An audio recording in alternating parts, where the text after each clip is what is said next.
नमस्कार दोस्तों, स्वागत है आपका हमारे YouTube चैनल जीके ट्रैकर पे। देखिए फ्रेंड, आज के वीडियो में हम बात करेंगे जो हमारी एक सीरीज़ है Uttarakhand general Hindi MCQ series. जैसा आप जानते हैं, इस सीरीज़ में हम जनरल हिंदी के मिक्स MCQs यहाँ पे कवर करते हैं। हिंदी के व्याकरण के पोर्शन के, शब्दावली के पोर्शन के, हिंदी साहित्य, हिंदी भाषा के विकास, लेखक परिचय, सारे सेगमेंट्स के जो इम्पॉर्टेंट क्वेश्चंस हैं, सेलेक्टेड क्वेश्चंस हैं, खासकर प्रीवियस ईयर क्वेश्चन के जो आपके प्रश्न हैं वो हम यहाँ पे कवर करते हैं। पूरी डिटेल के साथ इन सवालों को करने का प्रयास करते हैं, जिससे जो भी सवाल आपसे पूछा जाता है उससे रिलेटेड जो कॉन्सेप्ट है या जो आपके एक्स्ट्रा फैक्ट हैं वो यहीं पर कवर हो जाएं। ये हमारी हिंदी MCQ सीरीज़ की चौथी क्लास है।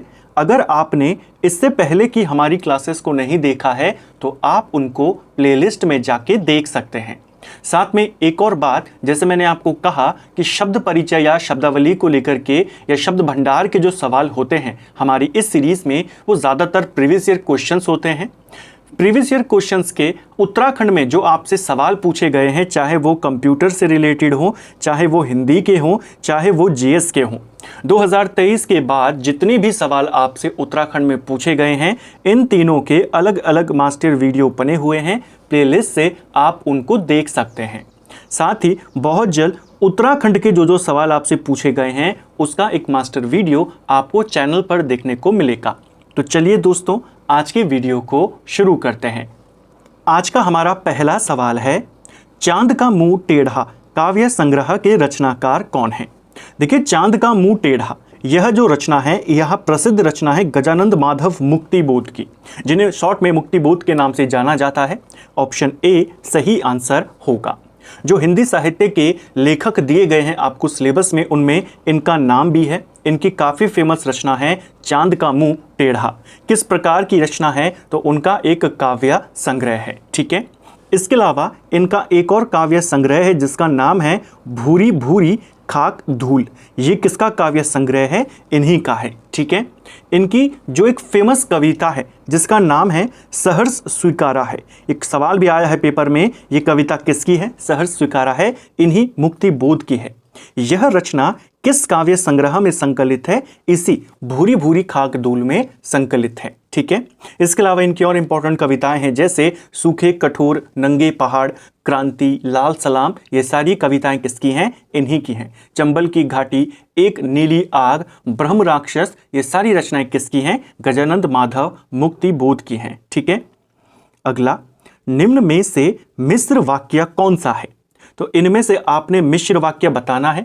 मिश्र वाक्य की परिभाषा हमने कई बार देखी है। ऐसा वाक्य जिसमें एक मुख्य वाक्य होगा और एक उस पर आश्रित वाक्य होगा, यानी दोनों वाक्य जो होंगे वो एक दूसरे के बिना अधूरे होंगे। जैसे संयुक्त वाक्य होता है, उसमें दो सरल वाक्य होते हैं, यानी दोनों एक दूसरे से स्वतंत्र होते हैं। मिश्र वाक्य में दोनों अधूरे होते हैं एक दूसरे के बिना। यहाँ पर अगर हम देखें, किस वाक्य में एक प्रधान वाक्य है और दूसरा उस पर आश्रित वाक्य है? देखिए, यहाँ पे पहला है, जिसने दुख नहीं देखा उसने दुनिया में कुछ नहीं देखा। जो हमारे मिश्र वाक्य होते हैं वो जो, सो, जिसने, उसने, जब, जहां, जैसे, क्योंकि, यदि, इस प्रकार के शब्दों से जुड़े होते हैं। जैसे यहाँ पर जिसने, उसने से ये जुड़े हुए हैं, तो ये आपका क्या है? एक मिश्र वाक्य है। तो पहला वाला ही हमारा यहाँ पे सही आंसर होगा। डॉक्टर ने पट्टी बांध दी तथा 50 रुपए मांगे। यहाँ पर दोनों के दोनों कैसे हैं? सरल वाक्य हैं। तो जब दो सरल वाक्य होते हैं तो वो संपूर्ण वाक्य कैसा होता है? संयुक्त वाक्य होता है। और जहाँ पर सिंपल सरल वाक्य हो वो आपका सरल वाक्य की श्रेणी में आएगा। ठीक है, परिच्छेद में कौन सी संधि यहाँ पर लगी है? देखिए, परि प्लस छेद में आपकी व्यंजन संधि होती है। ऑप्शन बी सही आंसर होगा। व्यंजन संधि का एक नियम है, व्यंजन संधि का एक कॉन्सेप्ट आपने समझना है कि जब व्यंजन में या किसी भी वर्ण में ई के बाद या ऊ के बाद या री के बाद छा वर्ण आता है, तो छा वर्ण से पहले जब वो संधि होती है तो चा वर्ण उसमें लग जाता है। ठीक है, आधा चा उसमें जुड़ जाता है। जैसे अगर हम यहाँ पर देखें, परि लिखा हुआ है, यानी ई यहाँ पर आया है, ई के बाद छ आया हुआ है, तो जब इन दोनों का संधि विच्छेद होगा, जब इन दोनों का संधि बनेगा, ये बन जाएगा परिच्छेद, यानी ये च यहां पर जुड़ गया। कब जुड़ता है? जब ई, उ, ये री यहां पर लगा हो और उसके बाद आया हो छ। ठीक है, तो ऐसे नियम, ऐसे कॉन्सेप्ट के ऊपर भी सवाल बन जाते हैं। यही आपके पास सवाल डाल दिया जाता कि परिच्छेद का संधि विच्छेद क्या होगा, इस प्रकार के विकल्प दे दिए अगर आपको जाते तो और भी कंफ्यूजन सवाल ये बन सकता था। ठीक है, आपको पता है नियम कि जब ई के बाद छ आता है तो बीच में च लगता है, वही आपका उत्तर होता। ठीक है, यहां पर कौन सा है, क्योंकि ये जो परिवर्तन हो रहा है संधि में, ये परिवर्तन किस में हुआ है? व्यंजन में। ये जो बनी है संधि, आखिर में क्या जुड़ा हमारा? चा व्यंजन जुड़ा, तो यहां पर कौन सी संधि है? व्यंजन संधि। ठीक है, वाक्य के उस भाग को जिसमें एक से अधिक पद परस्पर संबंध होकर अर्थ तो देते हैं लेकिन पूरा अर्थ नहीं देते, इनको क्या कहते हैं? तो वाक्य के उस भाग को जिसमें एक से ज्यादा परस्पर जो पद हैं वो आपस में जुड़े तो होते हैं, अर्थ भी देते हैं, लेकिन पूरा अर्थ नहीं देते, इसको कहा जाता है पदबंध। ऑप्शन बी सही आंसर हो जाएगा। पदबंध या वाक्यांश इसको कहते हैं। इसकी मुख्य परिभाषा ही यही है कि इसमें एक से अधिक पद परस्पर संबंध होकर अर्थ तो देते हैं लेकिन पूरा अर्थ नहीं देते। पदबंध के आपके मुख्य तौर पर 5 भेद होते हैं, जिसमें संज्ञा, सर्वनाम, विशेषण, क्रिया विशेषण और क्रिया शामिल होते हैं। ठीक है, संज्ञा, सर्वनाम, विशेषण, क्रिया और क्रिया विशेषण। ठीक है, अगला, प्रेमचंद द्वारा लिखित उपन्यास नहीं है। इनमें से कौन सा उपन्यास है जो मुंशी प्रेमचंद के द्वारा नहीं लिखा गया है? सही आंसर है ऑप्शन ए, तितली उपन्यास। देखिए, तितली जो उपन्यास है इसे जयशंकर प्रसाद ने लिखा है। जयशंकर प्रसाद के 3 ही इंपॉर्टेंट उपन्यास हैं जिनके बारे में हमने कई बार बात करी है, तीनों को लेकर सवाल आता है। इनका जो एक प्रमुख उपन्यास है उसका नाम है तितली, दूसरा इनका उपन्यास है उसका नाम है कंकाल और तीसरे का नाम है इरावती, जो कि एक अधूरा उपन्यास है। ठीक है, तो जयशंकर प्रसाद के 3 ही इंपॉर्टेंट उपन्यास आपने ध्यान रखने हैं, एक तितली, एक कंकाल और इरावती। पूछा जाएगा, जैसे यहां पे सवाल आ गया, बताइए ये किसका उपन्यास है, तो ये सीधा आप कहेंगे जयशंकर प्रसाद का है, मुंशी प्रेमचंद का नहीं है। जयशंकर प्रसाद का अधूरा उपन्यास कौन सा है? वो इरावती है। यहां पे तितली प्रेमचंद का नहीं है, बाकी रंगभूमि सेवा सदन किसका है? यह मुंशी प्रेमचंद का उपन्यास है। ठीक है, अगला, सूरदास के गुरु कौन थे? तो देखिए, जो सूरदास जी थे प्रसिद्ध कवि, इनके जो गुरु थे इनका नाम था वल्लभाचार्य। ऑप्शन बी सही आंसर होगा। प्रसिद्ध कृष्ण भक्त थे सूरदास, इनके गुरु का नाम था वल्लभाचार्य। वल्लभाचार्य किस मार्ग से संबंधित थे? वे पुष्टि मार्ग से संबंधित थे। क्वेश्चन आता है सूरदास जी को पुष्टि मार्ग का में दीक्षित किसने किया था? आप कहेंगे इन्होंने ही किया था। ठीक है, वल्लभाचार्य ने। इन्हीं वल्लभाचार्य के जो पुत्र थे उनका नाम था विट्ठल नाथ, और इन्हीं विट्ठल नाथ के द्वारा अष्टछाप की स्थापना करी गई। 8 श्रेष्ठ कवियों का इन्होंने एक समूह बनाया, जिसमें 4 शिष्य वल्लभाचार्य के थे और 4 शिष्य विट्ठल नाथ के थे। इन्हीं में वल्लभाचार्य के जो शिष्य थे सूरदास, उनको अष्टछाप का जहाज कहा गया। क्वेश्चन आता है अष्टछाप का जहाज किसे कहते हैं? सूरदास। किसने इसकी स्थापना करी थी? तो विट्ठल नाथ ने करी थी, जो वल्लभाचार्य के पुत्र थे। ठीक है, अगला, रचना के आधार पर वाक्य कितने प्रकार के होते हैं? कई बार हमने इस सवाल को देखा है। रचना के आधार पर वाक्य केवल 3 प्रकार के होते। अगर पूछा होता अर्थ के आधार पर वाक्य कितने प्रकार के होते हैं, अर्थ के आधार पर 8 प्रकार के वाक्य होते हैं, जिसमें आपके विधिवाचक वाक्य, आज्ञावाचक, निषेधवाचक, प्रश्नवाचक, विस्मयदिबोधक, संदेहवाचक, इच्छावाचक, संकेतवाचक वो आते हैं। यहाँ पर रचना के आधार पर है तो रचना के आधार पर 3 होते हैं। एक होता है सरल वाक्य, एक होता है मिश्र वाक्य और एक होता है संयुक्त वाक्य। कई बार ये सवाल आया है और अलग अलग आधार पे पूछ लेता है, बताइए रचना के आधार पे, बताइए अर्थ के आधार पे, तो वहाँ पर कन्फ्यूजन एग्जाम में होता है। किस वाक्य में 3-13 होना मुहावरे का उपयुक्त प्रयोग हुआ है? देखिए, 3-13 होना ये जो मुहावरा है इसका अर्थ होता है अस्त व्यस्त हो जाना, तितर बितर हो जाना या बिखर जाना। ठीक है, इनमें से किस वाक्य में इस मुहावरे का इस्तेमाल सही से हुआ है? रावण ने विभीषण को 3-13 कर दिया था। देखिए, रावण ने विभीषण को बिखेरा नहीं था, रावण ने विभीषण को निष्कासित किया था, तो यहाँ पर तो गलत है। पिता की मृत्यु के बाद पूरा परिवार 3-13 हो गया, यहाँ पर यह जो मुहावरा है सही प्रयोग हुआ है। ठीक है, पिता को आते देखकर बेटा 3-13 हो गया, बिखर गया ऐसा नहीं होगा, यहाँ पर उपयुक्त मुहावरा होता 9-2-11 हो गया, यानी गायब हो जाना। ठीक है, तो यहाँ पर केवल बी वाला कथन है जिसमें यह मुहावरा सही से प्रयोग हुआ है। ठीक है, जब एक वस्तु पर दूसरी वस्तु का आरोप किया जाए वहां पर कौन सा अलंकार होता है? जब एक वस्तु पर दूसरी वस्तु का आरोप किया जाता है, यानी जब हम पढ़ते हैं उपमा अलंकार के अंदर ये दो चीजें उसमें होती हैं, एक होता है उपमेय जिसकी तुलना करी जाती है, और एक होता है उपमान जिससे तुलना करी जाती है। ठीक है, उपमेय जैसे हम मुंह की तुलना आमतौर पे किसी के चांद के साथ कर लेते हैं, तो जब चांद को ही मुंह जैसा बता दिया जाए, यानी एक वस्तु को दूसरी वस्तु पर आरोप कर दिया जाए, तो कोई भेद उनमें ना बताया जाए, ऐसे जगह पर आपका रूपक अलंकार होता है। ऑप्शन सी सही आंसर हो जाएगा। ठीक है, यानी जहां पर उपमेय और उपमान दोनों में कोई भी अंतर न दिखाई दे। ठीक है, जैसे कहा जाता है, जैसे तुलना करी जाती है कि मुख चांद जैसा है और कह दिया जाए कि मुख ही चांद है, तो यहां पर क्या किया गया, दोनों को एक ही मान लिया गया, वहां पर आपका कौन सा अलंकार होगा, रूपक अलंकार। ठीक है, सूरदास की रचना इनमें से कौन सी है? इन 4 रचनाओं में से 3 रचनाओं में से सूरदास जी की रचना कौन सी है वो आपने बताना है। सही आंसर है साहित्य लहरी। ऑप्शन सी सही आंसर होगा। जो यहाँ पे कृष्ण गीतावली है, दोहावली है, यह तुलसीदास जी की रचनाएं हैं। ठीक है, जो साहित्य लहरी है, इसके अलावा सूर सागर ये भी सूरदास की है, सुर सरावली ये भी सूरदास की है, और इसके अलावा नल दमयंती, भ्रमर गीत ये पेपर में आई थी, ये किसकी रचना है? भ्रमर गीत सूरदास की रचना है। ठीक है, सूरदास जी को ब्रज भाषा का पहला कवि भी कहा जाता है, ब्रज भाषा का अग्रदूत भी सूरदास को कहा जाता है। सवाल बन जाएगा, सूरदास को ब्रज भाषा का पहला कवि किसने कहा? आप कहेंगे हजारी प्रसाद द्विवेदी। ठीक है, क्रम वाच्य किस में है? इनमें से किस वाक्य में क्रम वाच्य है? देखिए, वाच्य के बारे में हमने पढ़ा था। वाच्य क्या होता है? क्रिया के जिस रूप से हमें यह पता चले वाक्य में किसकी प्रधानता है, कर्ता प्रमुख है, कर्म प्रमुख है, या जो भाव है वो प्रमुख है। अगर कर्ता प्रमुख होगा तो वहां पे कर्ता वाच्य हो जाएगा या कृत वाच्य हो जाएगा।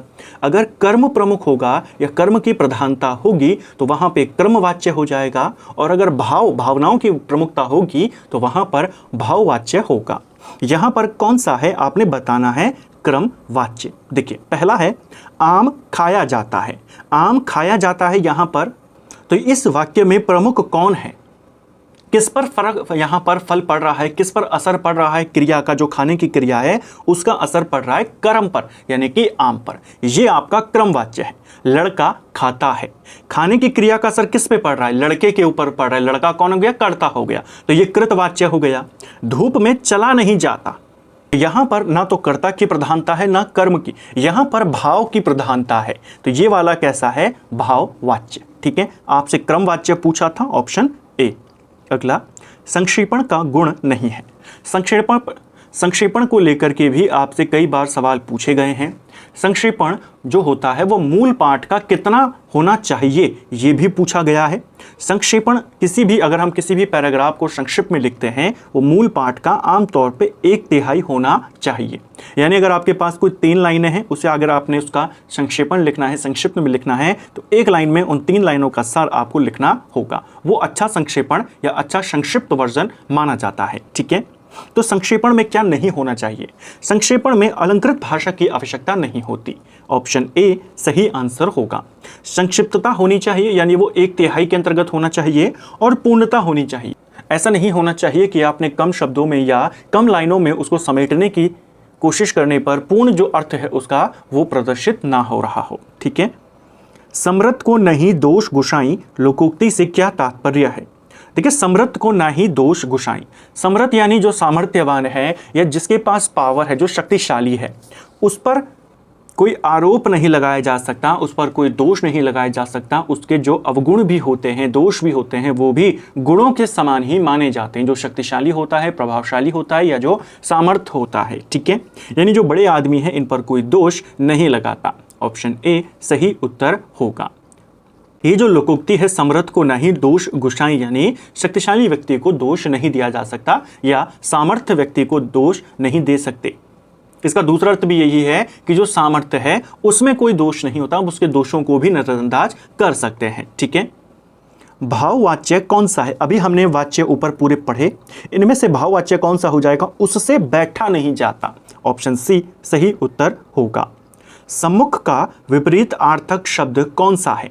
देखिए, सम्मुख यानी कि जो सामने हो, जो हमारे सामने उपस्थित हो। ठीक है, ये हमारी ओर मुंह करके बैठा हो, वो हो गया सम्मुख। ठीक है, इसका विपरीत अर्थक शब्द होगा विमुख, जो हमारे विरुद्ध हो, जो हमारे सामने ना हो। सम्मुख यानी जो हमारे सामने, और विमुख यानी कि जो हमारे विरुद्ध हो या विपरीत दिशा में हो। ठीक है, तो सम्मुख का अर्थ इसका उल्टा क्या हो जाएगा? विमुख हो जाएगा।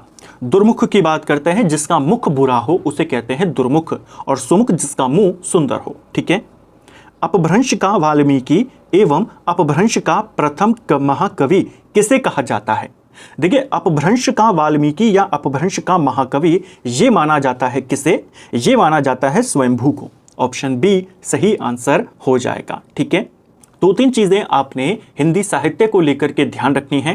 क्वेश्चन बनता है अपभ्रंश का वाल्मीकि, आप कहेंगे स्वयंभू। ठीक है, आपसे पूछेगा हिंदी का पहला कवि किसे माना जाता है? हिंदी का पहला कवि सरहप्पा को माना जाता है। ठीक है, इसके अलावा एक और सवाल बनता है कि अपभ्रंश शब्द का सबसे पहला प्रयोग किसने किया था? तो अपभ्रंश जो शब्द है इसका प्रयोग सबसे पहले पतंजलि ने किया था। ठीक है, अगला, खड़ी बोली का पहला काव्य संग्रह कानन कुसुम को माना जाता है, यह किसकी रचना है? खड़ी बोली का पहला काव्य संग्रह कौन है? कानन कुसुम। ये किसकी रचना है? जयशंकर प्रसाद की रचना है। ऑप्शन ए सही आंसर हो जाएगा। ठीक है, जयशंकर प्रसाद की जो सबसे प्रसिद्ध रचना है कामयानी, ये भी खड़ी बोली में लिखी गई है। ठीक है, ये खड़ी बोली का महाकाव्य है। खड़ी बोली की पहला काव्य किसे मानते हैं? कानन कुसुम को मानते हैं, जो किसकी रचना है? जयशंकर प्रसाद की। ठीक है, कई बार पूछ लेता है जयशंकर प्रसाद की अंतिम रचना कौन सी है, तो उनकी अंतिम रचना कामयानी थी। ठीक है, मूल रूप से हिंदी में लिखित प्रेमचंद का पहला उपन्यास कौन था? देखिए, जो मुंशी प्रेमचंद थे ये पहले उर्दू भाषा में लिखते थे, बाद में इन्होंने हिंदी भाषा में लिखना शुरू किया। इनका जो वास्तविक नाम था मुंशी प्रेमचंद का, वो धनपत राय था। ठीक है, जब ये उर्दू में लिखते थे, उर्दू में ये नवाब राय के नाम से लिखते थे। ठीक है, तो जब शुरुआत में इन्होंने हिंदी में लिखना शुरू किया तो इनके जो उर्दू के उपन्यास थे उनको इन्होंने हिंदी में उनको अनुवाद किया। ठीक है, जैसे इनका जो एक पहला उपन्यास था हिंदी का, वो था सेवा सदन। सेवा सदन इन्होंने मूल रूप से बाजारे हुस्न के नाम से उर्दू में लिखा था, बाद में उसे सेवा सदन के नाम से हिंदी में कन्वर्ट किया। सवाल है, मूल रूप से पहला हिंदी का उपन्यास यानी जो डायरेक्ट हिंदी में लिखा गया, इसका नाम था कायाकल्प। ऑप्शन सी सही आंसर होगा। इनका पहला उपन्यास जो बिना उर्दू में लिखे सीधा हिंदी में लिखा गया वो कायाकल्प था। हिंदी का पहला पूछेगा वो सेवा सदन था, लेकिन वो पहले उर्दू में लिखा जा चुका था बाजारे हुस्न के नाम से। ठीक है, अगला, अनुनासिक का संबंध होता है। जो अनुनासिक होते हैं इनका संबंध नाक और मुख दोनों से होता है। देखिए, अनुनासिक और अनुस्वार ये दोनों एक दूसरे से जुड़े हुए हैं। अनुनासिक का भी संबंध दोनों से है, मुंह और नाक से, और अनुस्वार का भी। अनुनासिक में हवा जो होती है वो ज़्यादा मुंह से निकलती है और नाक से बहुत कम। अनुस्वार में नाक से ज़्यादा निकलती है, मुंह से बहुत कम। ठीक है, बस अंतर दोनों में ये है।